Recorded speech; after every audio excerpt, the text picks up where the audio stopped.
नमस्कार। आर के त्यागी, गाजियाबाद NCR दिल्ली। ओम 25 जनवरी channel पर आपका स्वागत है। चैनल को सब्सक्राइब कर लें। चैनल सब्सक्राइब करने से हमारी एक बड़ी मदद होती है। चैनल का प्रचार प्रसार होता है और आपको 1-2 सेकंड मात्र लगते हैं चैनल को सब्सक्राइब करने में, और उसमें आपका कोई खर्च भी नहीं होता। वीडियो को शेयर, लाइक और कमेंट करें साथियों। शेयर करने से रिटायरी साथियों तक जाएगा, सभी मोटिवेट और मोबिलाइज होंगे। पब्लिक एट लार्ज तक जाएगा, गवर्नमेंट तक जाएगा, और all sections of society, all sections of political parties तक जाएगा। साथियों, एक और मेरा निवेदन है, अगर आप हमारे चैनल को पसंद करते हैं, हमारा काम अप्रूव करते हैं और एज पेंशन एक्टिविस्ट में हमारे काम को लाइक करते हैं, तो आर्थिक सहयोग, आर्थिक अंशदान करें तो आपकी मेहरबानी होगी, क्योंकि बहुत खर्चे होते हैं हम लोगों के, और हम 16 घंटे दैनिक आधार पर काम करते हैं और 7 के 7 दिन काम करते हैं रिटायरी साथियों के लिए। तो अगर आपको ये ठीक लगे, प्रमोट करना चाहें हमारा चैनल, तो आप आर्थिक सहयोग कर सकते हैं। इसकी अकाउंट डिटेल्स आपको डिस्क्रिप्शन सेक्शन में भी मिलेंगी और अकाउंट कमेंट सेक्शन के पहले कमेंट और दूसरे कमेंट में मिल जाएगी। और मैं आपको अपना मोबाइल नंबर भी बोल देता हूँ, उस पर भी आप भेज सकते हैं। 8588898205 8588898205 8588898205। राजेश कुमार त्यागी, RAJESHKUMARTYAGI, ये है मेरा। चलिए वीडियो शुरू करते हैं। पेंशनर साथियों, एक्सक्रेशिया और लेवी की घोर अंधेरी रात का अंत होना अवश्यंभावी है और सूर्य की किरण का उदय होना अवश्यंभावी है। ये जो लेवी की घोर अंधेरी रात है, इसका अंत होना ही होगा। साथियों, एक्सक्रेशिया ना तो यूएफबीयू ना ही IBA द्वारा लाया गया है। यूएफबीयू ने तो कभी पेंशन रिवीजन या पेंशन को कोई राहत की बात सोची ही नहीं है। ये दोनों तो पेंशन रिवीजन या पेंशन अपडेशन के विरुद्ध एक अनर्गल प्रलाप गढ़ते रहे हैं और एक अभियान चलाते रहे हैं, और आपने इनके अलग अलग स्टेटमेंट्स पहले सुने होंगे, चाहे यूएफबीयू के लीडर्स रहे हों और IBA का तो है ही। पेंशनर्स का बैंक में कोई अनुबंध नहीं है, ये IBA ने पहले कहा था। पेंशनर्स का बैंक से कोई अनुबंध नहीं है, कॉन्ट्रैक्चुअल लायबिलिटी या कॉन्ट्रैक्चुअल रिलेशनशिप नहीं है।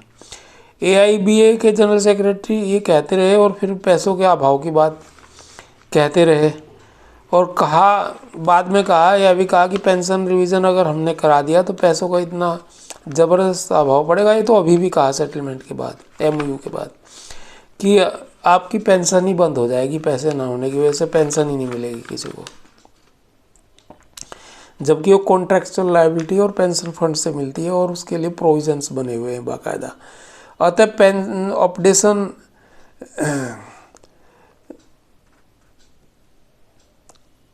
और ये NCB दूसरे जनरल सेक्रेटरियों ने कहा कि अपडेशन जो है उसमें पैसों की 1 लाख करोड़ की ज़रूरत है। 1 लाख करोड़ पैसे चाहिए तो तब ये पेंशन अपडेशन होगा, और 1 लाख करोड़ नहीं है, इसलिए पेंशन अपडेशन नहीं हो सकता, उन्होंने ये कहा। एक्सक्रेशिया की बात ना तो किसी भी यूनियन, चाहे वो AIBA है, चाहे NCBE है, चाहे IBOC है, जो बड़ी 9 में से 3 यूनियन है जो निर्धारित करती हैं चीज़ें, ना तो उन्होंने कहा और ना IBA ने, और ना रिटायरी जो संगठन है AIBRF और IBAPAR की भी ऐसी नहीं थी कि भाई ये एक्सक्रेशिया लाएँ। AIBRF तो ऐसा लगता है जैसे कुछ चाह ही नहीं रहा रिटायरीज के लिए, उनकी बातों से और उनके सिस्टम से ये पता लगता है। आदि कुछ जानकारियाँ नहीं थी किसी को भी, और कोई डिमांड जो ये एक्सक्रेशिया है इनकी डिमांड ना होते हुए भी जनरल इलेक्शन के समय और गत 7-8 वर्षों से जो पेंशनर एक्टिविस्टों ने लगातार संघर्ष जारी रखा है अपना, और उनके जो उन्होंने प्रेशर बना के रखा हुआ है हर क्षेत्र पर, गवर्नमेंट पर भी, IABA और DFS पर भी और UFBU के नेताओं पर भी, लेकिन उन्होंने तो खैर कुछ नहीं करा इसमें। तो इसका परिणाम निकल कर के आया है उसकी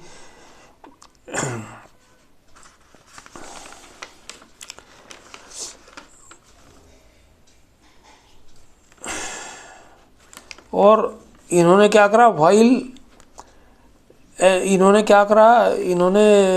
UFBO ने क्या कर दिया, उन्होंने करा while they endorsing the IBA stand in Supreme Court during last settlement talks, IBA collusion with UFBO fabricated documentary evidence to justify to its line in affidavit in Supreme Court that there is no provision for pension updation in the pension regulations, and the demand for pension revision was deferred on the pretext of being sub judice। उन्होंने कह दिया कि ये provision नहीं है। एक बार इन्होंने affidavit दिया था IBA ने, ब्रजेश शर्मा जी ने, चीफ एग्जीक्यूटिव जो हैं IBA के, तो क्योंकि उसमें प्रोविज़न नहीं है तो ये दिया नहीं जा सकता, और इसको इन्होंने डॉक्यूमेंट्री बना दिया एक क्लोज ला करके कि भाई 6 महीने में हम कोशिश करेंगे ये प्रोविज़न डालने की UFBO ने। तो मतलब इन्होंने सिंगला जी वाले केस को अपसेट करने के लिए एक प्रकरण करा है। इस प्रकार AIBFR और आइबा पार्क भी एक्सक्रेशिया से अनजान थे, क्योंकि जब उन्हें ही नहीं पता था तो इन्हें कैसे पता था, वो तो मास्टर हैं इनके। एक्सक्रेशिया फाइनेंस मिनिस्टर द्वारा सजेस्ट किया गया है, या फाइनेंस मिनिस्टर की टीम ने सजेस्ट किया होगा, क्योंकि IBA DFS ने फाइनेंस मिनिस्टर के सामने कानूनी व्यवधान और कानूनी दीवार, लीगल वॉल खड़ी कर दी थी कि सिंगला जी वाला केस है और दूसरे भी कई केस हैं पेंशन अपडेशन में, तो वो सब जुडिस है और प्रोविज़न भी नहीं है इसमें पेंशन अपडेशन करने का। तो ये इन्होंने एक दीवार खड़ी कर दी थी, तो उसको फिर इनकी टीम जो है इम्प्रूवमेंट के नाम पे, एक्सक्रेशिया के नाम पे लेके आई, ऐसा पता लग रहा है। और पेंशन प्रोविज़न ना होने के बहाने को दीवार निर्माण किया उन्होंने, और फाइनेंस मिनिस्टर को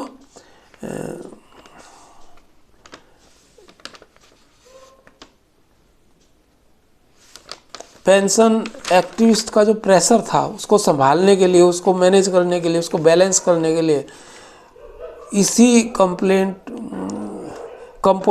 कंपोनेंट को लेकर के आ गया, जिसे एक्सक्रेशिया कहते हो या पेंशन इम्प्रूवमेंट कहते हो।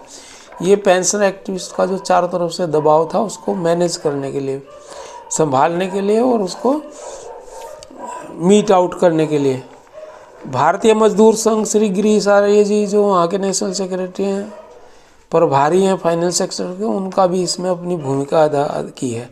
और इसी पेंशन एक्टिविस्ट के प्रभाव और आंदोलन और सघन संघर्ष के कारण फैमिली पेंशन 30% और सीलिंग एबोलिशन और 100% डीनोटलाइजेशन हुआ, और रिजाइनीज को पेंशन अलाउ हुई है।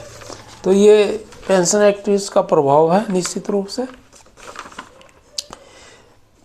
साथियों, पेंशन एक्टिविस्ट के छोटे छोटे समूहों ने, स्मॉल एसोसिएशंस ने और BMS ने अपनी दृढ़ भूमिकाएं अदा की, तो हमें उक्त परिणाम प्राप्त हुए जो मैंने अभी पीछे बताए सारे। अगला एक्सक्रेशिया नहीं, कोर्ट केसेस का भी अपना एक दबाव प्रभाव अवश्य ही रहा है, बिल्कुल कोर्ट केसेस का भी प्रभाव है उसमें, किंतु अभी भी pension updation on RBI formula और स्पेशल अलाउंस पर 1/11/12 retirees and their own pension calculation, superannuation benefits and health insurance policy 4 lakh on bank cost तथा अन्य 4-5 मुद्दे अभी भी लंबित हैं और जिन्हें हम लोग आगे कभी भी करा पाएंगे, ऐसी हम कामना करते हैं।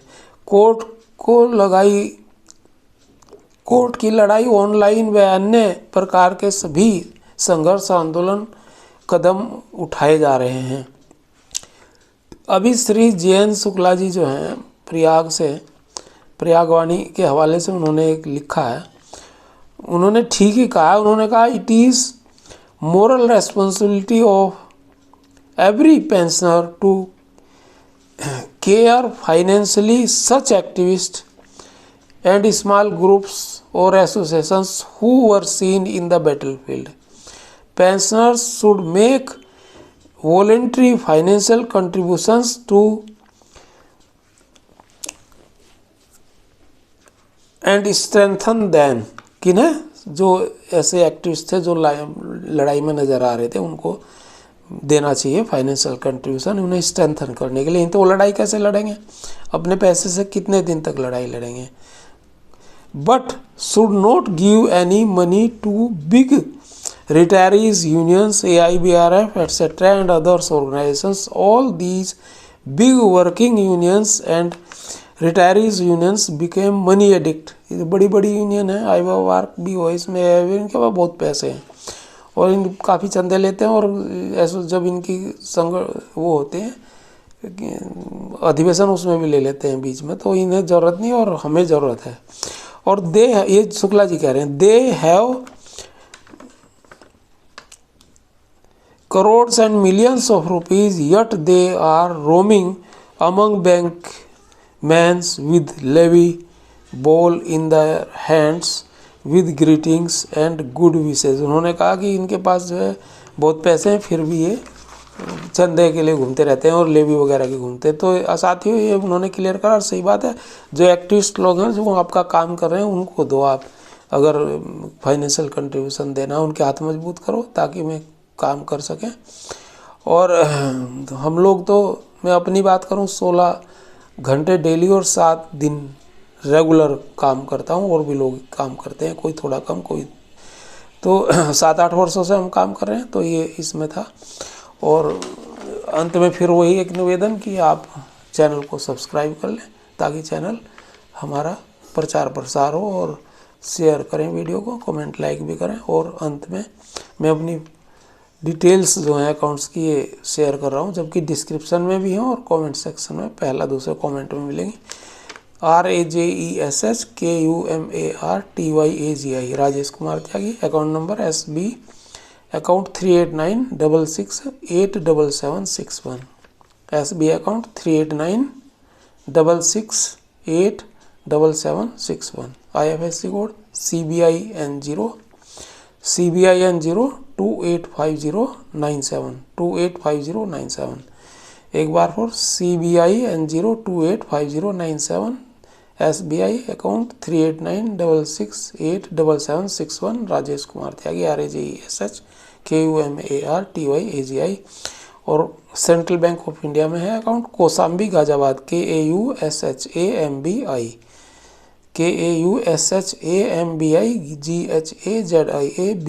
गाजियाबाद। फ़ोन नंबर मेरा 8588898205 8588898205 8588898205। ये इस पे भी आप कर सकते हैं पेटीएम वगैरह से। धन्यवाद साथियों। भारत माता की जय। वंदे मातरम। जय हो। जय भारत समाज संस्कृति, जय सनातन समाज संस्कृति। थैंक्स।